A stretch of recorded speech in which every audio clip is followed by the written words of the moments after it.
மருத்துவர்கள் பிரமிப்பு அடைகிறார்கள். இது உங்கள் இரத்தத்தில் சர்க்கரை அளவை கட்டுக்குள் வைக்கிறது, கல்லீரல் செயல்திறனை அதிகரிக்கிறது.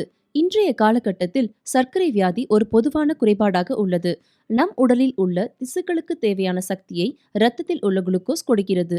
இருப்பினும் குளுக்கோஸை திசுக்களில் செலுத்த இன்சுலின் என்ற ஹார்மோன் தேவைப்படுகிறது. இன்சுலின் அளவு குறையும் போது உடலில் உள்ள திசுக்களுக்கு தேவையான குளுக்கோஸை இரத்தத்தில் இருந்து பெற முடிவதில்லை. இதனால் இரத்த ஓட்டத்தில் சர்க்கரையின் அளவு அதிகமாகிறது.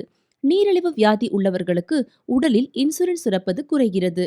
அனைவருக்கும் உள்ள பொதுவான கேள்வி, மருத்துவர்கள் இந்த இன்சுலின் குறைபாட்டை சரி செய்ய எப்படியான சிகிச்சை அளிக்கிறார்கள் என்பதே.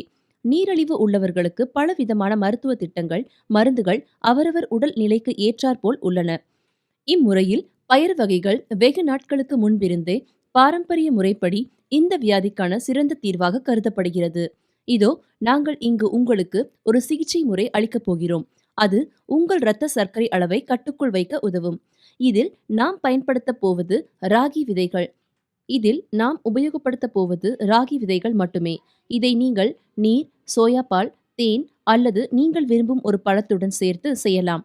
இதன் செய்முறை மிகவும் எளிதானது. 3 டீஸ்பூன் ராகி விதைகள் ஒரு பவுலில் இட்டுக் கொள்ளுங்கள். அதனுடன் சிறிது தண்ணீர் சேருங்கள். அதை ஒரு இரவு வரை அப்படியே விட்டுவிடுங்கள். காலையில் ராகி விதைகளை எடுத்து விடுங்கள்.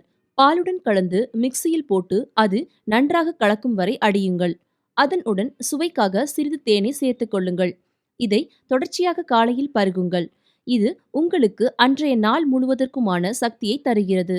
மேலும் இரத்தத்தில் உள்ள சர்க்கரை அளவை கட்டுக்குள் வைக்கிறது. இதே போன்று தொடர்ச்சியாக பருகும் பொழுது இது இரத்த சர்க்கரை அளவை சமன்படுத்துகிறது.